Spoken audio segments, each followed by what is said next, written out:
It's your boy back again with another BFFs, Beer Friends Forever, but we're going to twist it up a little bit. Of course, BFFs is a show from the Quick Sixer Collective. Go and check out all of our other stuff if you like this. And to introduce this guest, this fine human, Mrs. Kristen Barnett Thank you. Porter / we'll figure it out later on. But yes, wonderful human, Kristen. I don't even know. So BFS, we're changing it up a little bit because you're not really a beer drinker. Yeah. So we're having I know it's not bourbon, but it's whiskey. So we'll do a bourbon Friends Forever because it'll be a BFS. I'm thinking about it. So yeah, that was good. Ooh. So anyways, thank you for coming on. And I don't know, we're gonna go throughout a bunch of shit with you. So I mean, introduction is gonna go. It's gonna be a long introduction, I guess. But I love it. All right, cool. So, first things first. Why pick whiskey instead of beers? So this is important, I think. Yeah. So I'm actually gonna show you this bottle because I feel like it's like fancy, and the fact that it says 100 proof on it is kind of okay. Yeah. But so growing up, my father, he thought we didn't know, but at night he was like a big tea drinker, but really it was Coke, and it was like his Jack and Coke or a hot toddy or something like that. And I always remembered the kind of like the smell and the aroma. He might be like at night after work watching a game, and it just reminds me of like comfort, home. There's a lot of emotion wrapped up in the smell of whiskey for me in particular.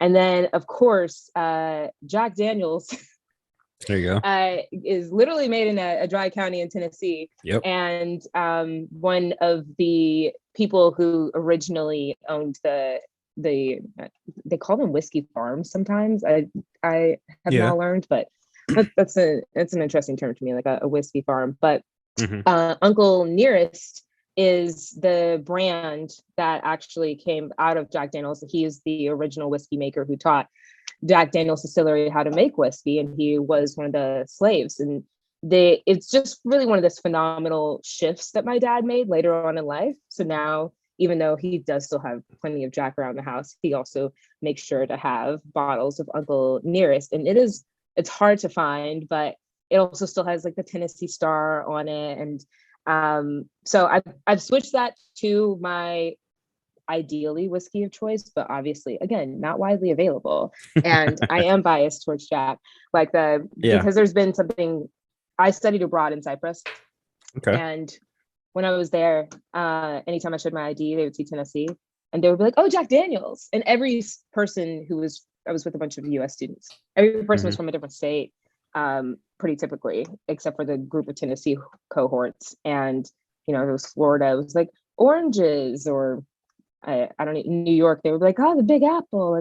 They had some sort of association with each state. And to me, it was really cool that it was Jack Daniels. And that's not something that I don't think about it that often. But when you realize just how famous like the Jack Daniels whiskey is around the world, and that Uncle Nearest is literally the reason for that, it adds another level to the experience and gets you motivated to go hunt it down, even though it's not easy to find. But yeah, so whenever I'm drinking it, that's the comfort level of choice. That's cool. I wish I liked beer. It's cheaper. It can be. It can also be more expensive. So oh yeah. This was like $80. I'm in Vegas. That's insane. So That's Vegas prices. Like, I'm looking at the website right now, and that's Vegas prices, my friend. Like, for sure. But also you can't find it, so you do have to just pay whatever. Yeah, no, 100%. And it's very cool. It does have the Tennessee like 3-star thing. There's 2 different kinds of this, by the way. There's the premium, the regular, and then there's a small batch 93 proof. So yeah, there's that one. It looks a little bit lighter. Just for anybody who's gonna be out there looking for it. Also, this is multiple gold medal World Spirit competition winner. And fun fact, where I'm at right now is very close to Lynchburg, and I've been to the distillery. It's very cool. We were thinking about Jack Daniels and that whole town, like that's what that place is. Like Lynchburg, that's all it is. So it's still a dry county too, right? Still a dry county. Yeah, it's still a dry county unless unless you're in the tasting room, I think. So and they still sell alcohol. So they sell their bottles there. And it's still made from the same like mountain stream that it's always been made from. So it's very interesting place, and it's very cool. It's like 45 minutes away. Actually, I went there with Ricky. Ricky's been on this show on BFFs. So, cool. Yeah, Ricky. Everybody. Ricky Chowdhury. He came here right when I moved here, I think, and he was like, "Well, let's go to fucking Jack Daniels." I'm like, "All right, okay, let's go." Does Ricky still live in Nashville? Does he live in Nashville? No, he lives in shit. Where does he live? He lives in like middle don't tell northern. Me LA. Don't make it be. No, he lives like he moved 2 years ago, a little bit like upstate in California, back where he's from. Oh, okay. Yeah, I want to say San Jose, but I don't think that's right. So I don't know. I mean, you're talking to somebody who lives in LA, but obviously I've not seen, well, California is a very big state, so I feel like the majority of people who live there haven't seen most of it. But I've never even touched Northern California. Like I've never gone. Yeah. I lived there, 6-7 years, and I only went one weekend because my brother-in-law was like, "Hey, I know somebody in San Francisco. We should go." And I was like, "All right, fine. Like, let's go." And it's a whole different game up there. It's so much more beautiful than LA. It's crazy. It's a different world for real. But everyone just tells me how expensive the hotels are. So insane. I need to find a Bay Area person who can like tell me where to go and what to do. That's the hell yeah. But it's worth it. It's worth the trip if you get a weekend and you can go do it. But speaking of LA, actually not speaking of LA, let's keep it on the South. So me and you met in a very interesting way. So we're both grew up in Memphis, and we both went to the same high school, which is kind of weird. Yeah. But definitely didn't meet that way. So we met. Me and Chase were flying out to Jackson, Mississippi, and actually, I was thinking about this when I asked you to do the show. But you were the person who picked us up that day. And I was like, "Who is this?" Me. Like, yeah. And I remember at the time somebody they were like, "Oh yeah, look out for this girl named Kristen." I was like, "All right, cool." If you ever fly into Jackson, by the way, which you probably never will, whoever's listening to this, it's like this small. It's like it's like a gas station. It's so small. It's the smallest airport. So you pick us up and we go, little to our knowledge, but that week probably changed your life forever. I mean, including our past guest and your now husband, Chase Porter. He was in that car, so I don't know. I'd like to get his feelings on it. But did you know at the time like that? Did anything register? Because I know you were just starting out doing film stuff at that time, right? Oh yeah, the PA job in Jackson, Mississippi, where I was living in an extended stay hotel, and not like and working as a local, so like not even getting per diem. Yeah. It was definitely a life-changing trajectory of time, because obviously, I mean, I met Chase, but I also met all of you. Like there's not. It's interesting when I tell people that because I was technically there for 2 weeks. I think in the most technical sense, like if you go from drop down of sure. I started and then to leaving, but there was legitimately probably like 8 days where I had actually met Chase. We were building IKEA desks together, like on a Saturday or something. That was probably the first amount of like big conversations that we had in a day. I don't know that I necessarily know, like, oh, I'm going to go pick these people up from the airport. This will be a big, like, life-changing deal. It's one of those things you look back on. It's like, oh, that it definitely was. Yeah. But I feel like more than anything, it was one of my first jobs, and I was nervous, and I hate driving vans. And so like that's what my mental focus was on at the time, was making sure that I don't scare all of these people and make them think that I'm like about to crash into their death.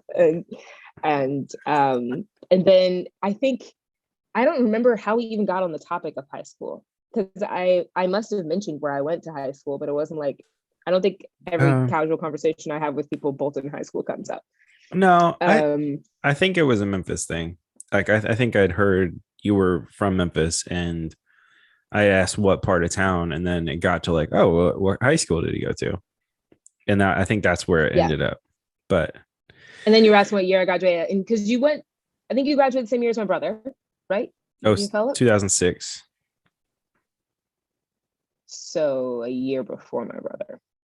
I believe he graduated in 2007. I should know that, but yeah, no, I think that got brought up, which, I mean, it's weird. I was up in our attic yesterday, and our yearbooks are up there, and I was like, oh fuck, like this is crazy.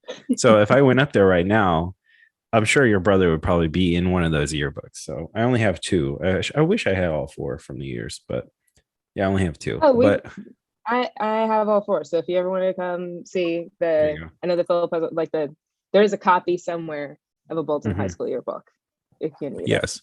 Yeah, but that's crazy. I just think, like, I think back to like when I started in the film industry, like I think back to like the random things that ended up changing the game for me. And I mean, that might have been one of those trips, but it wasn't necessarily. But I know, like, while we were there, before we move on to this next part, but like, what made you want to get into this at all, like into film and TV? Like, what was the jump off? Like, I genuinely love TV, really always have. I would say I was social, outgoing, athletic, but like if I had a choice between sitting inside and being able to watch this and have control of the TV, then that's probably what I chose to do. And if that means I have to watch some TV and over my parents' shoulder, because like they're the ones who get to pick it, at least I'm getting to watch something. And I mean, look, I was into theater. I was a journalism major in college, but that was really just because it was journalism and electronic media. Yeah. So that gave me a chance to, and I got into USC. I could not afford USC. I got into like all the film programs that I wanted to get into, but it was just not something. And ultimately I ended up pole vaulting my first year in school. So I picked the school that I actually wanted to jump at, which was the University of Tennessee. But the absolute like beginning was just that I was obsessed, you know, like I still love TV, you know, like even you sometimes I think if you work in something, you eventually get to the point where you're like, this is like kind of bullshit. But no, there's plenty of times where I still am kind of like, oh, this is really cool that this is what I get to do today. Like I have annoyances and everything, but I like on the label on my phone for probably the majority of my teenage years said story chaser. And because like that's kind of how I view development and working in TV and movies is just, I love a good story, and I kind of don't really necessarily care what medium it's in. And it also translates into, I'm pretty picky because I don't like lazy storytelling. and I will make a comment if I like think that ADR was bad, or if that was like a ridiculous cut, or like this was like way too long of a movie. You know, and also I'm covering over the fact that my dad is a very big TV watcher and movie goer, and so it is something like a habit that I think I absorbed, much to my mom's disdain. Oh, she was like, you need to leave the house more, like go and do more things. I was like, I feel like I am leaving, you know, I'm going on an adventure through the screen. But it also made me a really big reader too, because I was only allowed so much screen time. So if I wanted more story, I had to pick it up in a book. Seek it out. Yeah. Or fan fiction. Yeah. So, yeah. Mm-hmm. No, that's very cool. I mean, my journey with that whole stuff is much different, but because I didn't have anybody that was very my family's very, I don't know, all of the guys in my family are very sporty, so they expected me to play sports. So but in high school I was on the swim team and stuff because I couldn't do stuff that required I don't know, lots of running, so my knees are very very bad. So it was like this is soft on your joints and your knees and stuff, so you could excel at this, and which I did. So but yeah, it wasn't like I never had that kind of deal. It was my whole journey into that was I wanted, and still it was through skateboarding. So filming skateboarding is very much part of that culture, and that's how you document your career. Like it's not a it's not a bragging thing. It's like, this is where I was at this point in time in my career. This is the stuff I was doing. Like it's kind of interesting, but and like a whole big thing of that world is what they call, video parts. So you put out a couple minutes of your footage of tricks or whatever for your company that you ride for. And I always thought it was fascinating. So I kind of like, that's so cool.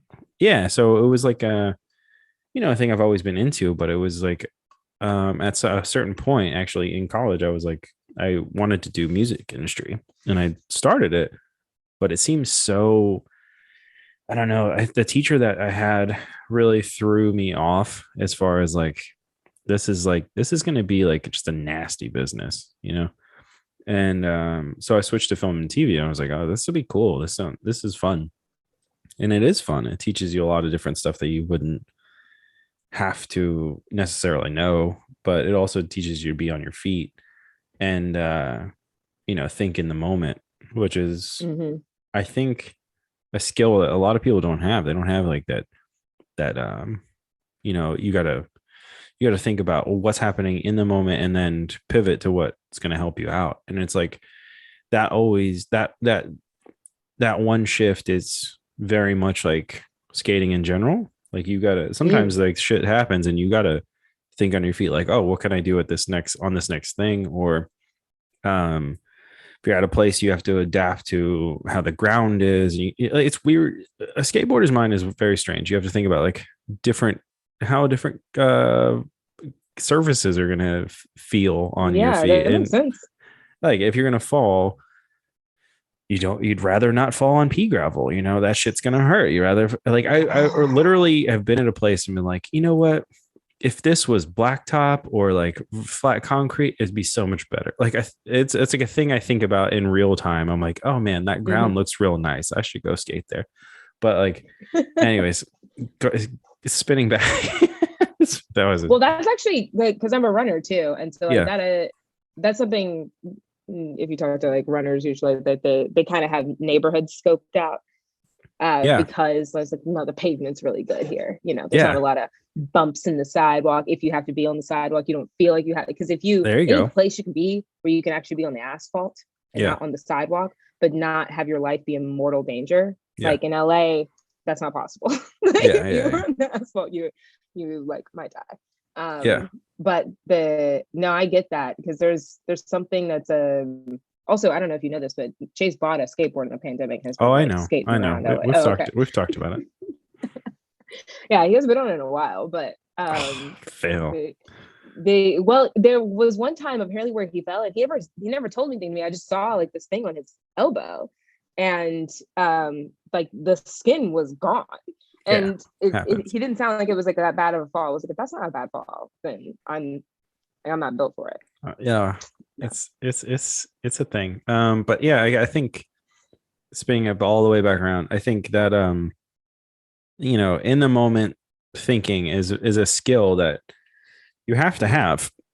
And with not just the, I guess, running and skating at the same time, but with film stuff. So when we were in Jackson and 1.5, 2 weeks in, you were like, I'm pivoting, I'm moving to LA to do this thing. And I was like, shit, okay. Like, because like it's not a thing that when you're on a show and you're especially in a remote show, it's not a thing you see very often is people just dip to go to like, growth in the moment is kind of rare during shows. So it's like when you see it, and when I saw it at that particular time in my career, I was like, damn, like that. I respect that. Like that hustle is hard. Like she's just going, she's going to do it. So it's something that in the moment I was, first of all, hyped on you for, but looking back at it and like since then, I've always respected your hustle as far as like just pushing your career. You don't give a fuck. Like it's like, I'm going to push this, like, even though I'm in this particular position, this isn't it. I'm going to keep going. Like, I'm going to keep pushing, keep going.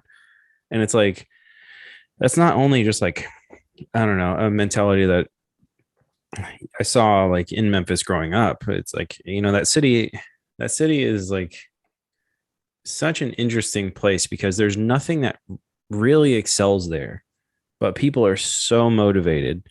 And it's like, it's rare that you find somebody that really just is like, I'm going to do it wherever I can. And I mean, that's you. I feel like that is, I've always respected that about you. So thank you. I feel like there's also what you're saying about like tapping into like the Memphis mentality of it. I do think that, I mean, obviously my father was born and raised in Memphis, like in my granddad's house. I only knew him for a short period of time. He passed away when I was young, but my dad's father, the house that he had, he actually bought it during a period of like the period of redlining. So like Black people weren't really allowed to buy houses back then. So you kind of had to you had to do it through some sort of illegal means. Illegal, but like sure, yeah. So usually you end up buying things from like, maybe a shadier sector. And so he ended up buying this house supposedly like that used to be owned by a pirate. It was like one of these properties where so I don't know, maybe 100 years ago, it was close to the river. It is not anymore. It's like midtown, but it was considered close to the river. Yeah. And so I guess pirates needed their contraband to like not have to be far away, and there was a basement, all kinds of stuff. But my grandfather loved Memphis so much, past that level into my father. I feel like I almost tried to like reject it at a young age, and then I went to school in Knoxville, Tennessee. And you know what? Shout out, go Vols! But seeing the difference, seeing the difference between Knoxville,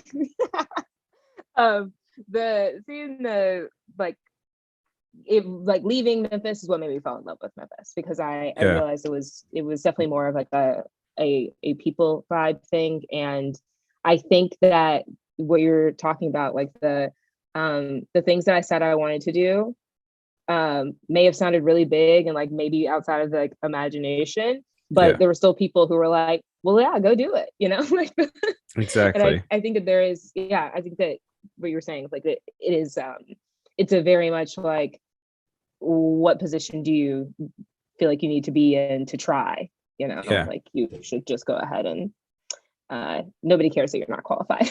Go for it.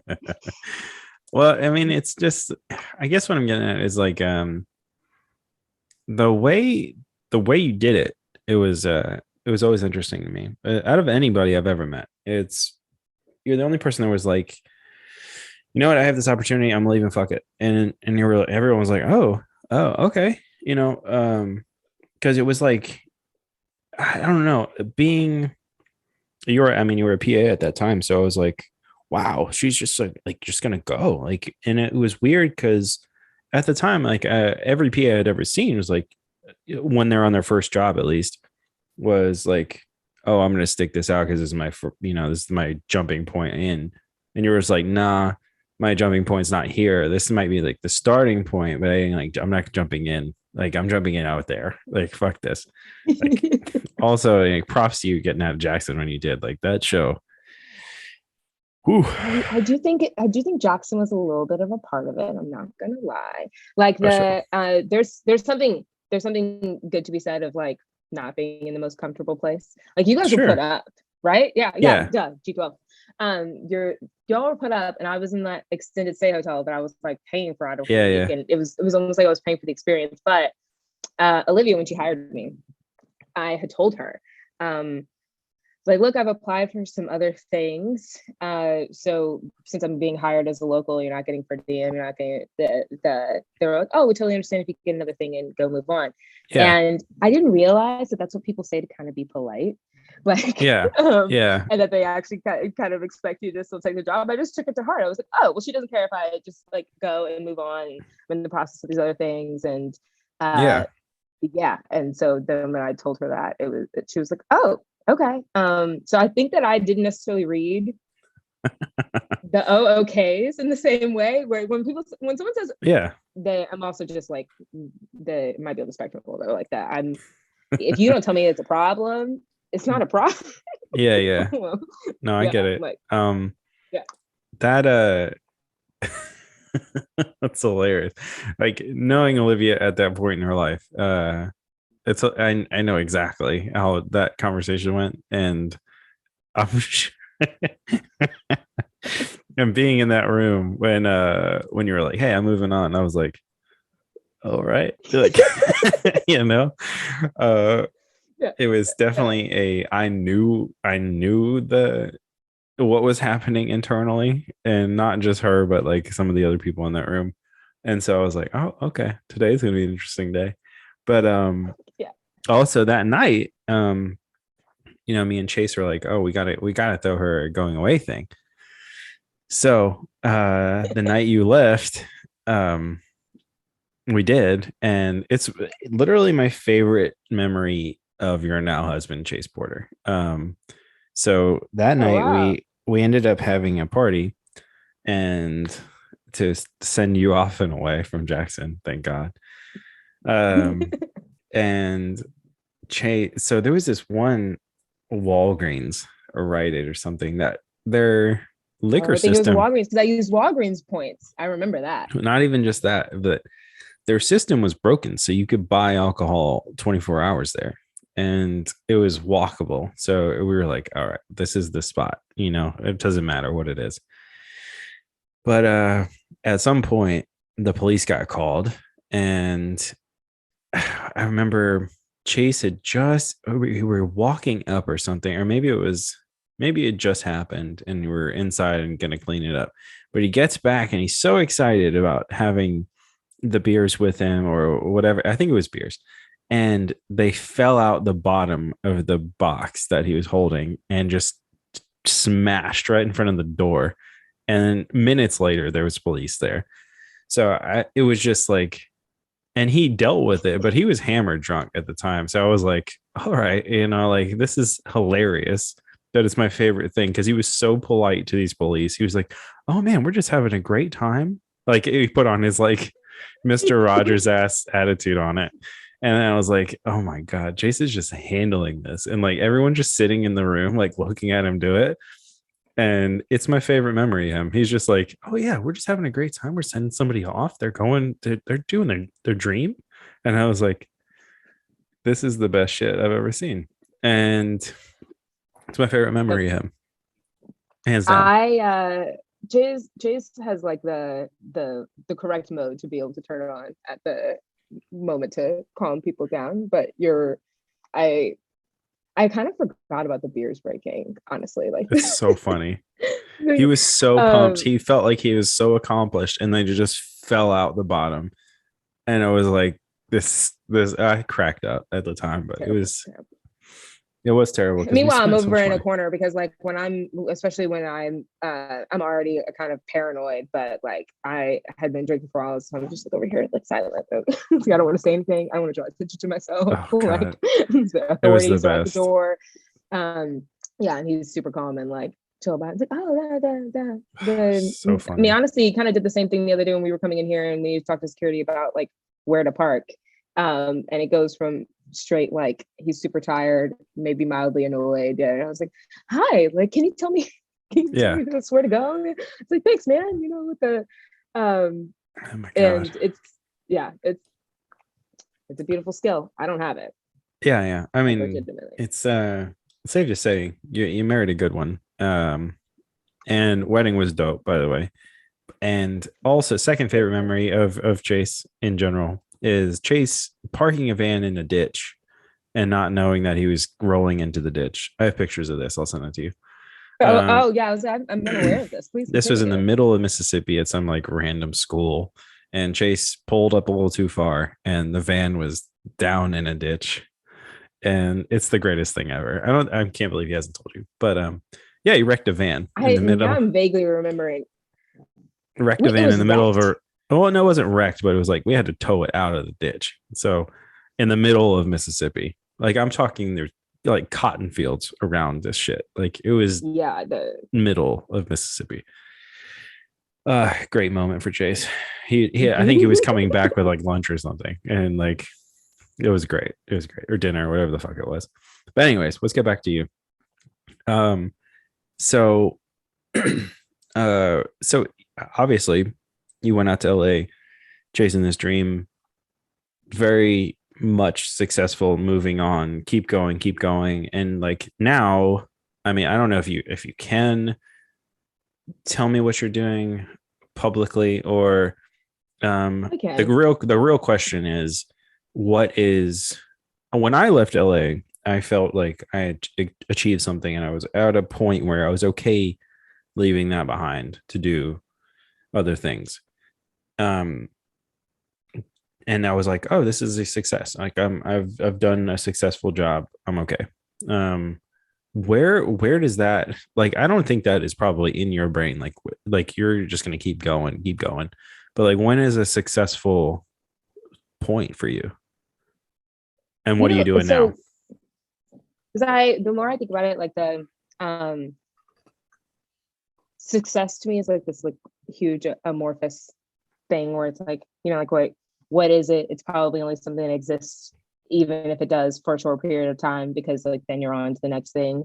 Because like I think fundamentally as a person, I always have some sort of goal or like thing that I'm trying to do. But I mean, if I were to say like there's something I could visualize, and it would be like, oh yeah, I really will feel like I've accomplished something. And look, it is never a good idea to like base your success on awards that are really literally deemed by other people that may not necessarily like see your art for what it is.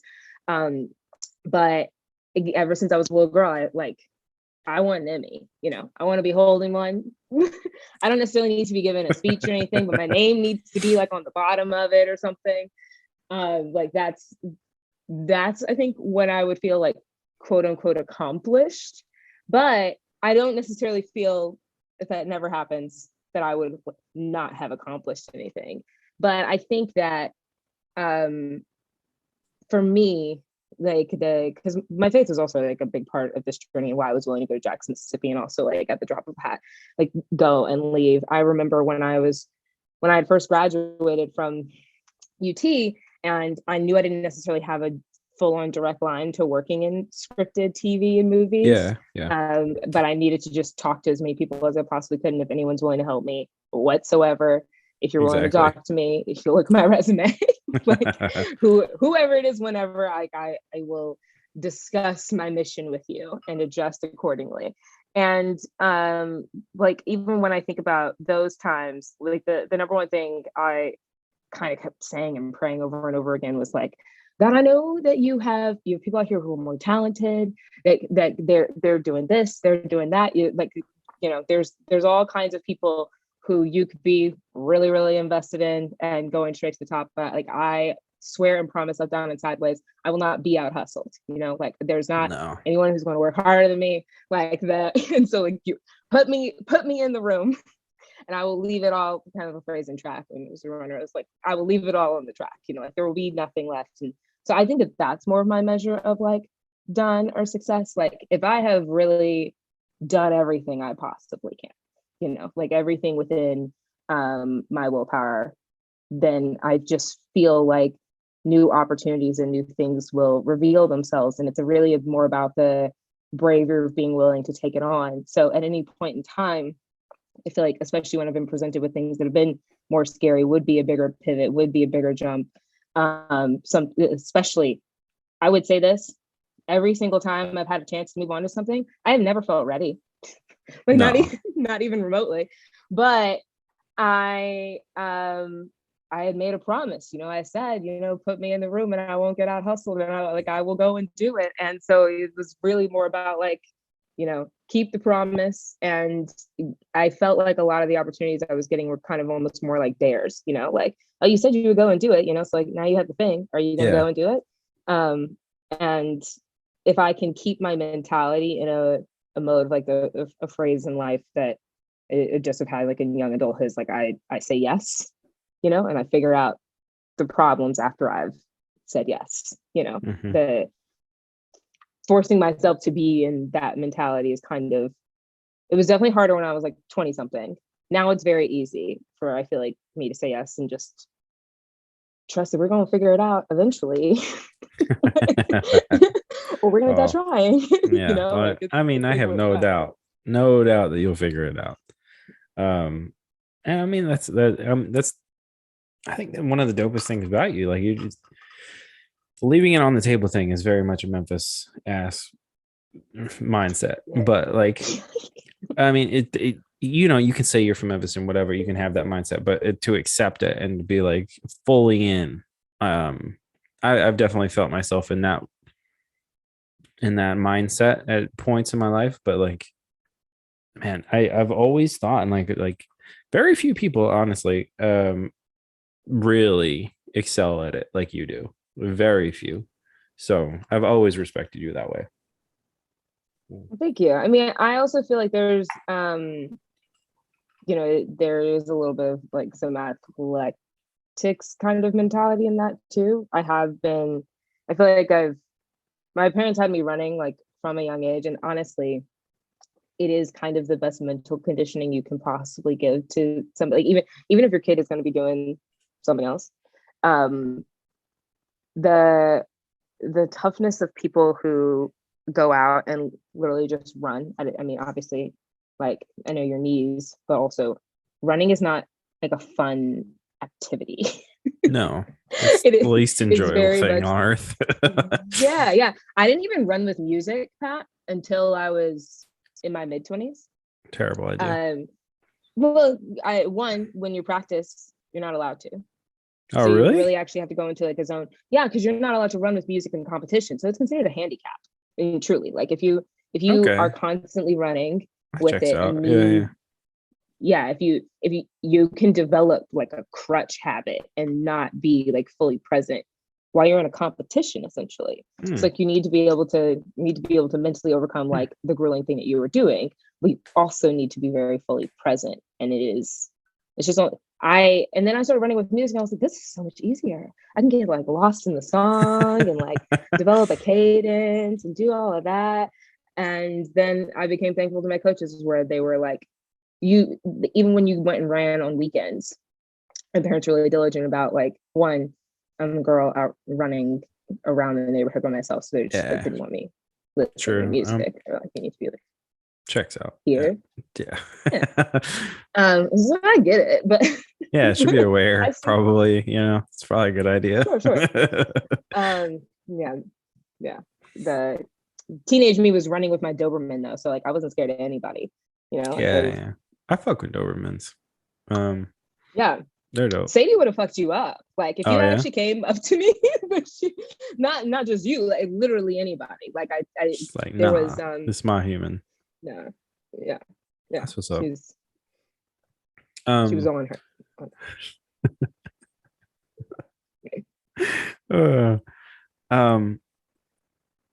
All right. So there's two more things I wanted to ask you before we did. Yeah.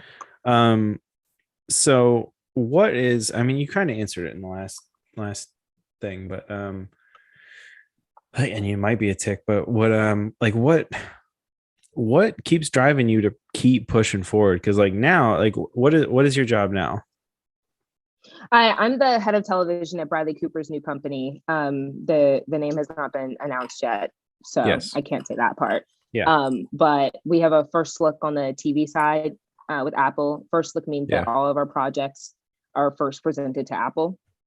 And then if they don't want them, I can take them out to other distributors or people who, and then the first look on the film side is with Netflix. And I help with the films, but like the TV is my primary job and gig. That's what's up. That's cool. It's really like honestly an ideal situation. I told myself my last job at a studio was going to be my last studio job for a while. I knew I wanted to go and run a pod or something. I kind of thought I'd be like maybe working on, a couple of shows independently and then go into an actual production company and do really more like it's probably like a harder route, but that's just what I thought I was going to have to do. So I was very mentally prepared to do that. And then in 2021, I told an agent that I didn't have a contract, and I think that they may have told like everybody I didn't have a contract. Oh shit. It's pretty standard for executives, VP and above, to have contracts. It's like you were obligated to the company for a certain period of time, and depending on how the contract is worded, like they might own your thoughts or something. Like Lord. Anything that you are like producing, which makes sense. It's all intellectual property, so it's not. It's golden handcuffs. Like they're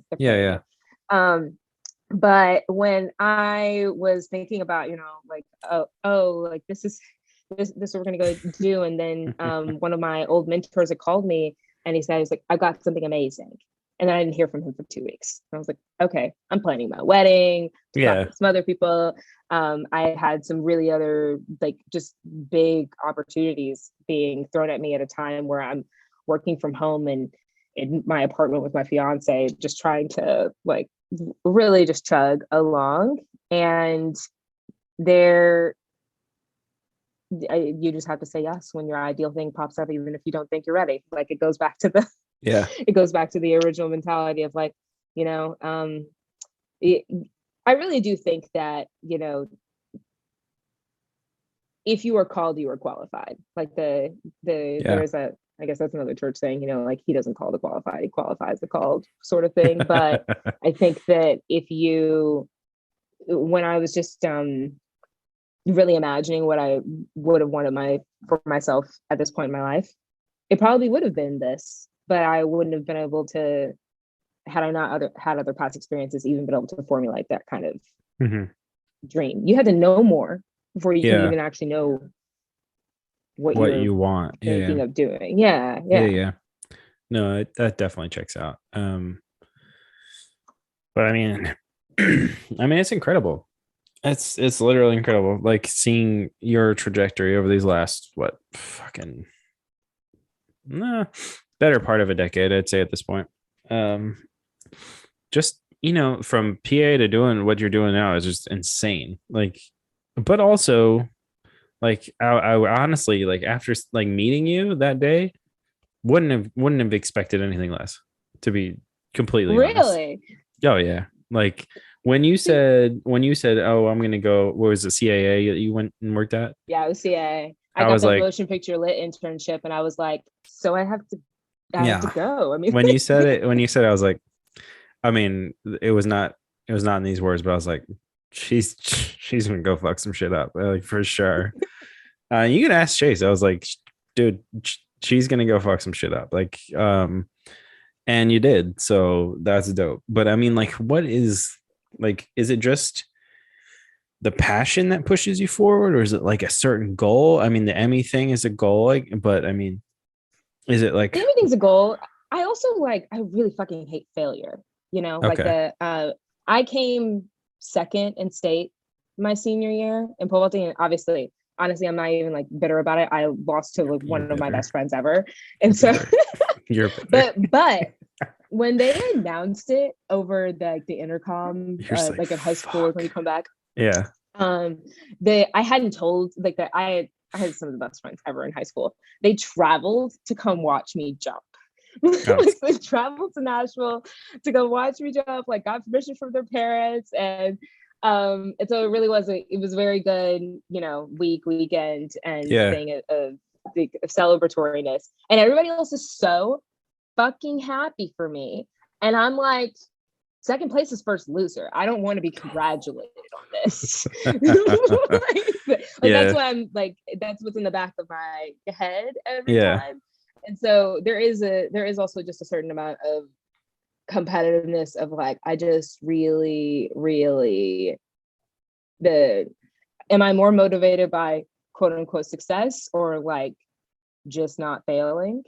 And I think it's probably a good mixture of both, Yeah.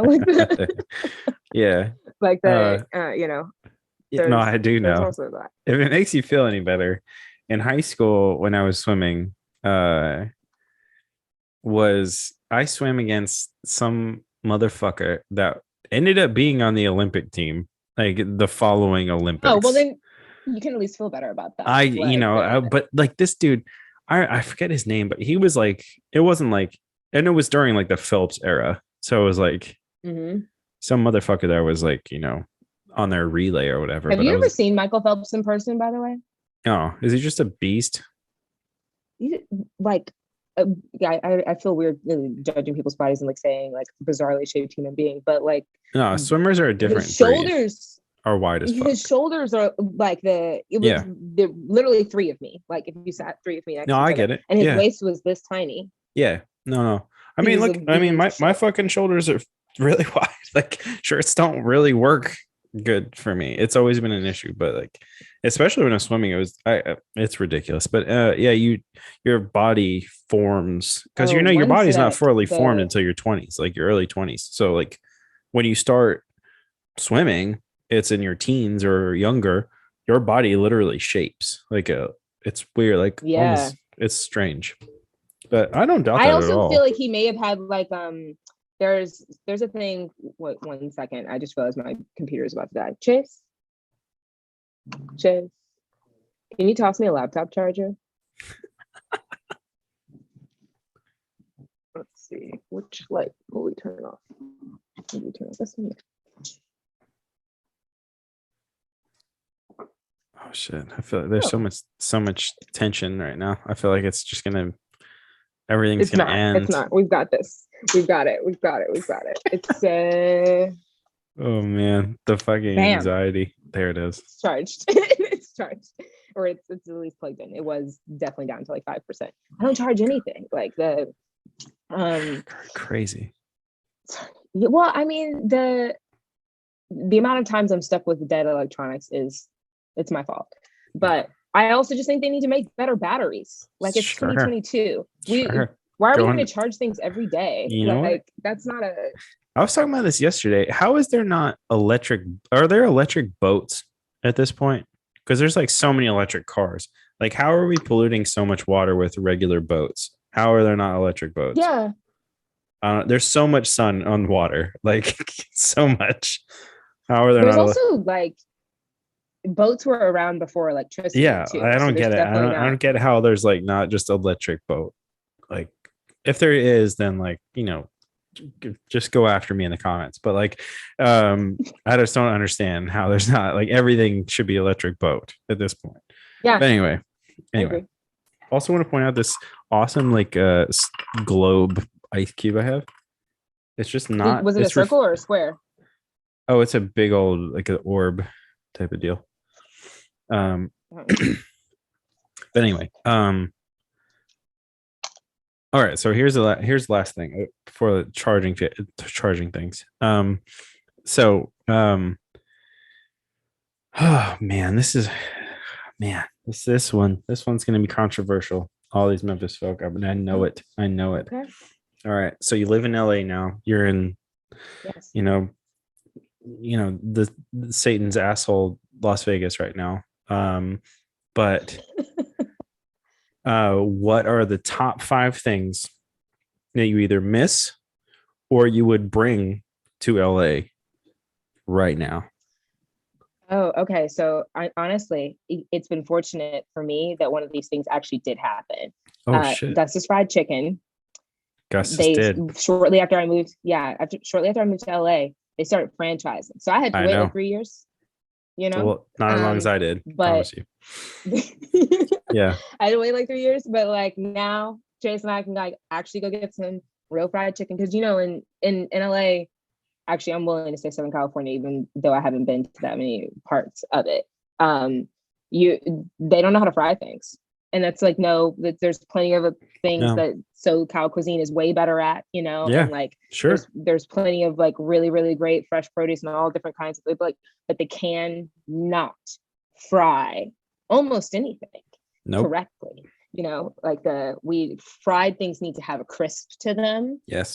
There's also a certain way, like if you were doing fried pickles, they need to be chips, not spears. That's not the way that should be done. I agree. Like there's things, Yes. But everyone in LA is like so healthy, so it's really hard to. It's terrible. Get a lot of enthusiasm about the fried things. Yes.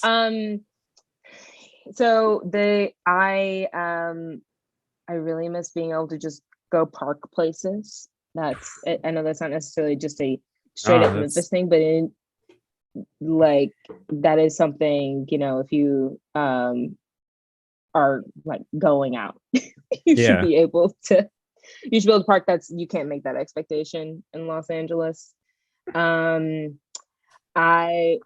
doing 5 things. That's 2. That I would transport. Yeah, I'll count Gus's. That's 2. I'll count Gus. I'll count Gus's. Okay.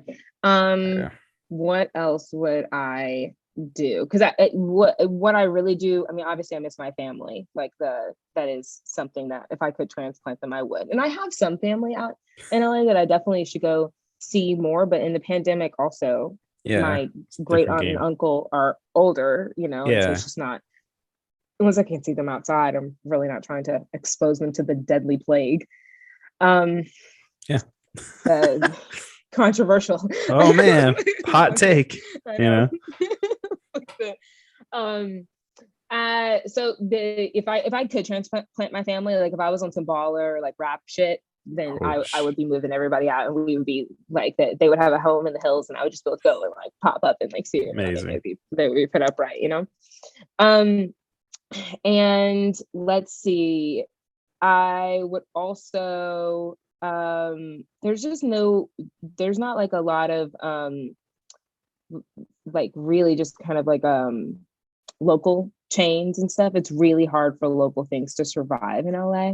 I feel like the rent alone maybe for certain businesses is just kind of hard. So there's a significant amount of unique stuff that has made it, but there's also not a lot of chain things. But there's because this kind of goes back into like the fried food conversation, but it is different. I've only found one barbecue place that I find satisfactory. Like Memphis, I feel like Memphis has got like food situation on lock. Like you may have to drive across town, like different parts of places, like it's specifically what you want. But there's only one place, Bloodsoe's, and that guy's from Memphis. Really? So like, where is it at? Yeah. Bloodsoe's is on La Brea, but in the pandemic they started franchising, and like they're going to be in a lot of places. But really, yeah. I was like, oh, well, maybe that's why I like this. All right. But it is the best smoked chicken in LA. Oh, legitimately, well, not hard to do. It's not hard. That's true. Yeah. And what else would I do? Oh, like just in general, like populace wise, not a lot of regard for sports. And I wish that there was more. You would think the city that has 2 football teams, 2 baseball teams, 2 NBA teams. Like there's I guess it's not technically LA, but it's the Anaheim. Oh, I was like, who's the other baseball team? Yeah, like, no, that checks. Yeah, that checks out. That checks out. Yeah, it's like it's of the area. Yeah. There's plenty of fandoms of both, but obviously, first lesson of LA in sports, even if there are 2 of one, only one matters. You can. Yeah, like I think the Clippers actually should leave LA and go find some place where they can like be the number 1 team of that city, just from a love perspective, like North Dakota or something. Just went there. I think sport teams deserve to be loved, like aggressively. Yeah, I saw a thing recently that it said California has some of the most sport teams out of any state, like in general. And that's just also like the weird business alignment of, obviously there's a ton of people. So I think you assume that if you invest in the stadium and everything, like you will eventually make more money over time. And maybe that is true. But like, I am a Memphis Grizzlies fan. I loved when the Lakers sucked because it was cheap for me to go see the Grizzlies go beat up on the Lakers. And like, still, when the pandemic hit, and I guess that was John Morant's first year in the league. Gosh, we've been in this way too long. And it was pretty obvious. It was like, oh, it's going to be like Lakers, LA, playoffs. I really don't care what I'm going to have to pay. We're probably going to be broke for a couple months, but we're going to one of those games. Like, I want to go see. And so there is a general vibration in Memphis, and maybe it's because it's just a smaller place where like people are even lit for the Memphis Tigers, you know, like, well, I mean, in a way that is just not expressive and seen here. Yeah. It's a thing. It's very much a thing, and I wish it was more of a thing. I get it. Okay, that's good. Top 5. Speaking of Tigers, I randomly came across a 4XL Memphis State Penny Hardaway jersey in a thrift store the other day, and definitely bought it. Yeah, I was like, I'm sure you caught that. Yeah, good. 4XL though. This shit's a dress. Like, but I don't even care. No, I'm just gonna rock it. I don't even give a shit. Are you just gonna wear it? Yeah, it's dope though. It definitely hangs like a good chunk towards my knees, but yeah, it's what's up. You went way 90s like that. Oh yeah. Oh, it's one of those like throwback joints. Like it's like I don't forget what they're called. It's classic jerseys or whatever. Yeah, it's amazing. But I was like, awesome. how many? Like, I saw it and I was like, how much is that? And they're like, oh, it's just like $20. I'm like, yes, please, just give me that. Well, thank you for giving me that top 5. That's amazing. Of course. I'm so glad that you have like a decent barbecue, because there was none when I was there. Not at all.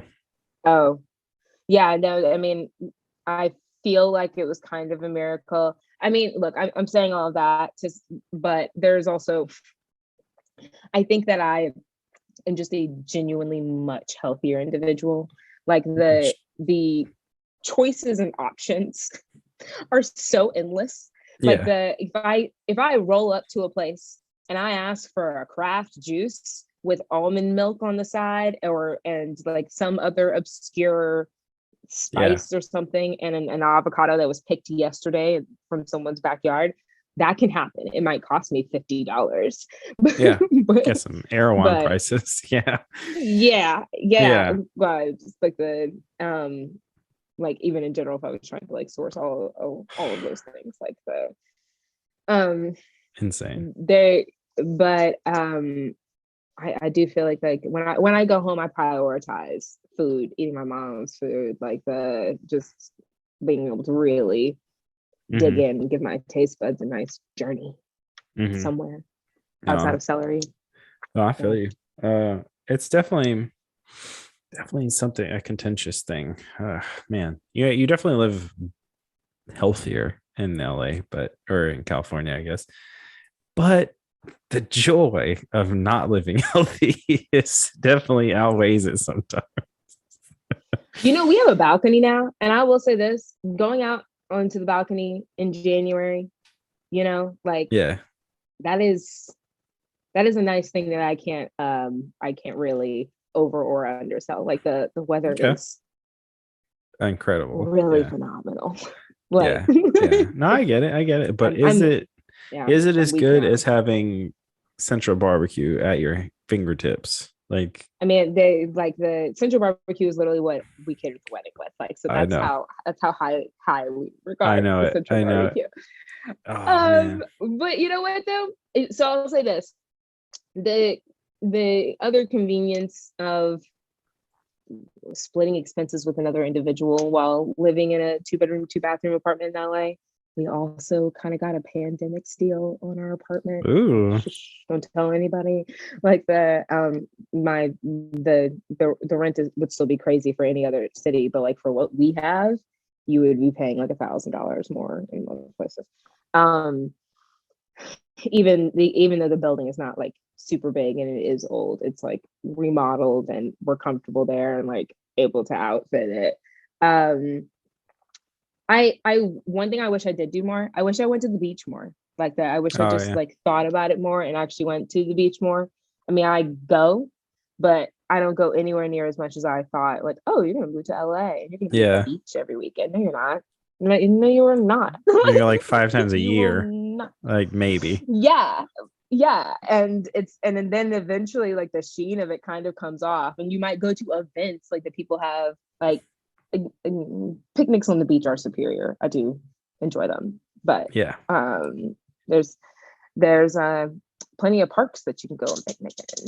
Sure. Getting your hair done in Memphis is a lot cheaper. And your nails, like basic maintenance. All of that. Yeah. Oh, my dad had a basic maintenance package for me. Like father of the year. Oh yeah. He considered grooming. Well, it's also just like you're raising Black children, you want them to like be really professional and like presentable and whatnot. So I think he was very worried that when I was at college, I was like prioritizing my money on food and eating off campus and like that kind of thing. Yeah. Which is like true. Food and clothes were the things that were the most important things to me at the time. Yeah. And so I might not have, like, my nails might not be done. Like the fro might be the only thing I did for the whole year, you know, like there's not a, and so he had made a commitment to me, like he was like, through whenever you get your first job, you have a basic maintenance package. You tell me like when you want to be groomed and like we will make that happen. That's amazing. Which I loved because there were plenty of other girls who had to like beg their parents to like go get stuff done. And Brian was like, don't embarrass me in these streets. You need to look right. Padre coming through. That's what's up. Well, is there anything that you want to, I don't know, shout out or talk about before we sign off of this? If you're listening, if you have an idea, you're not crazy, go do it. You know, love it. Like that's actually what I think everybody needs to maybe said to them once a day. And also meditation helps. Helps you know yourself. Okay. Helps you know how like you think and process things. But those are probably like I was not meditating till I moved to LA, and everybody was meditating with their therapist and like doing all kinds of stuff. And that obviously I feel like that's literally everything you make fun of about like Angelinos on SNL. Yeah. It is so fun to be invited by people. Like, I'm gonna go to this like sound bath, and then we're gonna do like a healing meditation, or like someone will invite you to go do shrooms in Joshua Tree and like go recenter and figure out what you want to do. Like, people are really, really in touch with themselves in a way that I think in Memphis, or just even growing up in the South in general, like you're kind of on like a constant hustle, and people are just a little bit more at peace. So I am grateful of being able to like, one, see how both of those things can be applied, because there's a lot of lazy Angelinos, like born and raised LAers kind of thing. But survival mode and like chill mode are definitely good to know. Yeah, you're right. Survival mode. But don't try and give your space as much as possible, if you can, to exit survival mode and enter into self mode. If you can. Oh yeah, no, that's all. That's the only thing I would shout out though. That's definitely that. I mean, I love it. I love a positive ending. I mean, to center yourself is.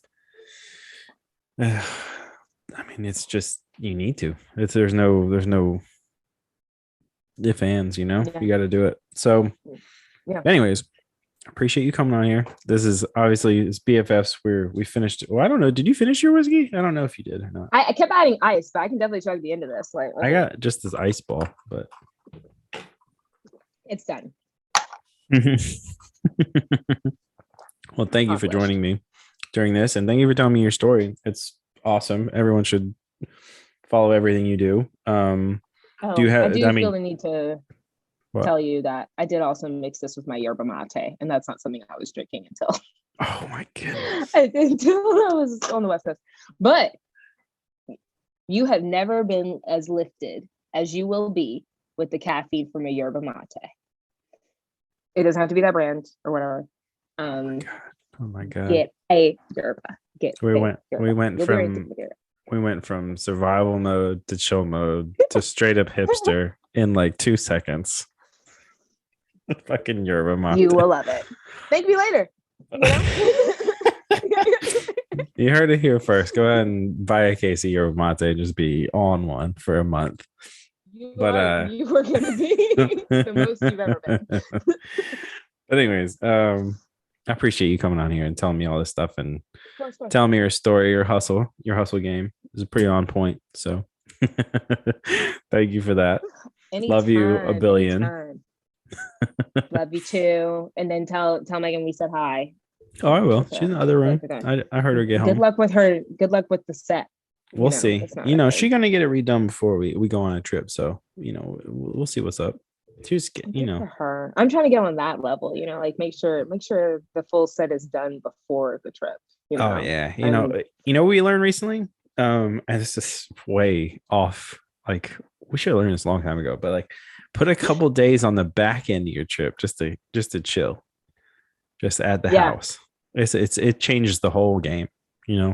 It's a different. Definitely. You got to recover from vacation. Oh my God. You really do. I didn't learn this until very, very recently. It's a shame. It really is. I think that we also get like, as we get older, less able to do like the bounce back thing. When Chase and I first started dating, it's unreal to me. So we would do half day Fridays at CA. It wasn't really a half day. I got off work at like 2. And then would immediately go hop into the car and fight the LA to Vegas traffic. And I might be there for technically 48 hours. And sometimes I would leave Sunday night, but sometimes I would leave at like 4 a.m. driving back to LA and just have my clothes in the car and change in the gym. Yeah, change in the gym on Monday, like at work. And then just go straight to my desk as if I had like been in LA that whole weekend or something. And I think about the things. Yeah, I think about that. And I'm like, that's not sustainable behavior that anybody should have been engaged in. No. But everyone was doing it. Yeah. Yeah. No, it checks out. Actually, this is very topical. The other day I went, so just as a part-time thing and just to have fun, I was a manager at a skate park here in a skate shop for a while. On top of doing film and TV stuff when I first moved here. Mm-hmm. And the other day, one of the other dudes that worked there, this was on Wednesday night, he's like, hey, I'm moving to fucking Michigan and I'm having like a session at the skate park and I'm inviting like 20 people.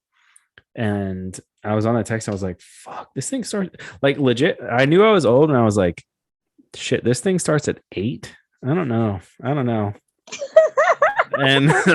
I was like, oh my gosh. This reminds me of one of the number one things I missed about Memphis. And I can't believe it wasn't on my top 5. All right. Shit closes down in LA at 2 a.m.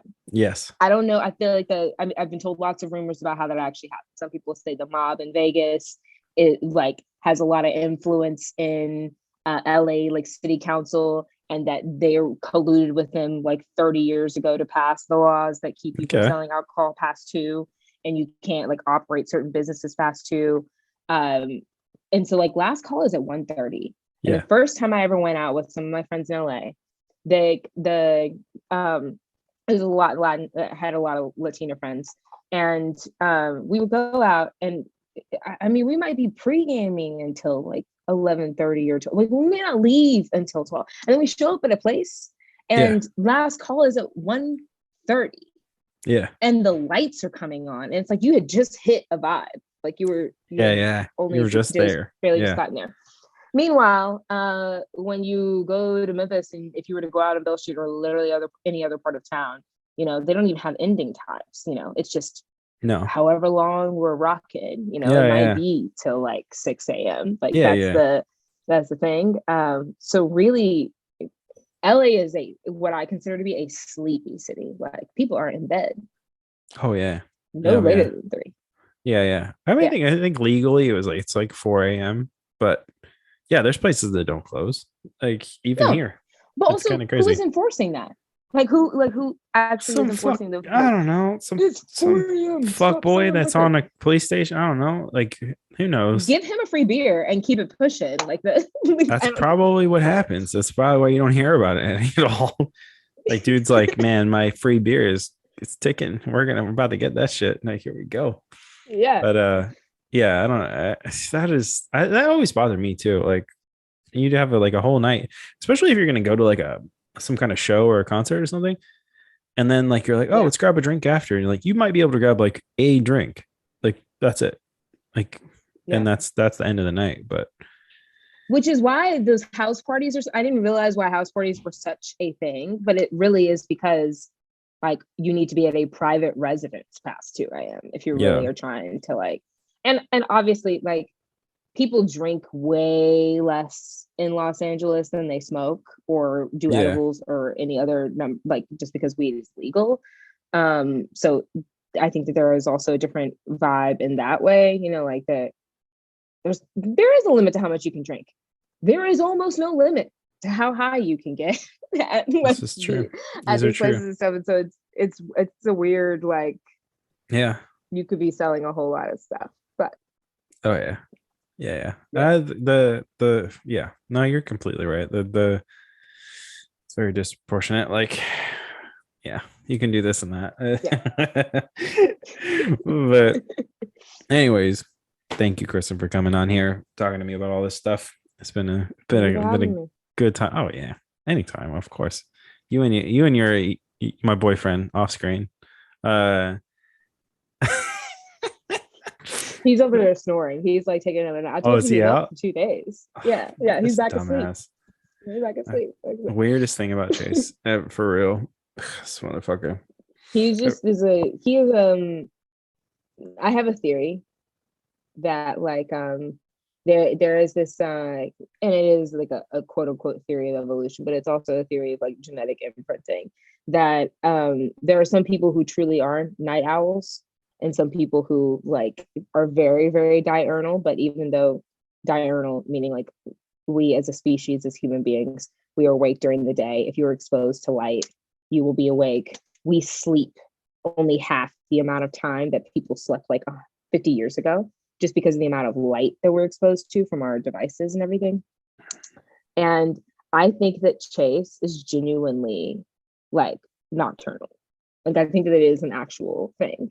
Oh I yeah. think when the sun goes down, he is energized. Oh yeah. And when it comes up, he is sleepy. And that's like that's the antithesis of my ethos, I think. Like I am awake, bright-eyed, bushy tail. I run in the mornings because it's when I have the most energy. Like yeah, no. If anybody knew this besides you, it might be me. Like that motherfucker, I swear. Like we sometimes we take I mean, you know, sorry to whoever was in control of these, but we'd take a production van and leave Jackson and just have a weekend in Memphis or a couple of days, a day or two. And yeah. He would drive us back. I remember specifically one time it was me, him, and Cam, and we drove to Memphis for a basketball game. And my brother met up with us, and we ended up going out with him and like just drinking a ton. And me and Cam were like, all right, cool. Like we're in for it. Let's go. Let's take the drive back. Me and Cam were out cold in that van. And this motherfucker drove us all the way back to Jackson. He's wide awake. And we got there and I was like, oh, we were like most of the way there. And I woke up and I'm like, oh shit. And Jason's just like, oh yeah, we're almost there. We'll be there in like 20 minutes. It's like, what the fuck? Like, so sorry, dude. And like Cam is passed out and they're back. and then I think he had to work that day. Like I was like, oh my God, dude, this is nuts.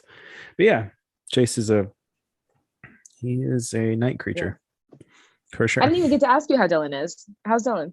Oh, he's all right. He's in Florida doing his thing. But Florida. Yeah. He's in Florida. Oh yeah, my folks moved to Florida a few years ago, and he followed them down there. Don't know why. Good for him. Sure. What part of Florida? Tampa area, Newport Richie.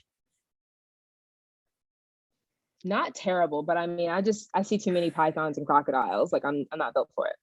Yeah, Florida's a different land. It's just its own. It should be annexed, I think. Probably. Like it's its own. I mean, world. A hurricane might do that eventually. Sure, break it off, whatever. It doesn't. It's all good. I mean, I genuinely hope that for the people like in disaster press it doesn't happen, but it just seems like the trajectory that we are on with the natural disasters is not looking good. Yeah, LA will be on fire. Yeah, it's in the timeline for sure. Exist. It's definitely in the timeline down the road, but we'll see. Yeah. Whenever I think about where I'm going to live in the future, literally the rate of like natural disasters is like the it weighs in for me. Yeah. I feel like it has to. If it doesn't, then are you really thinking about like the future? I mean, I guess so, right? But then like wouldn't you want to be like landlocked so like nothing could really fuck with you? I think it depends, like obviously I'm not as intimidated, and maybe I should be, by the fact that I live on a fault line, because I lived on a fault line my whole life, like sure. Yeah. But the New Magic fault line is different than the San Andreas one. I'll tell you what, the first earthquake I experienced by myself in Los Angeles was a genuinely terrifying experience. Yeah, it's weird. It's a weird thing to happen.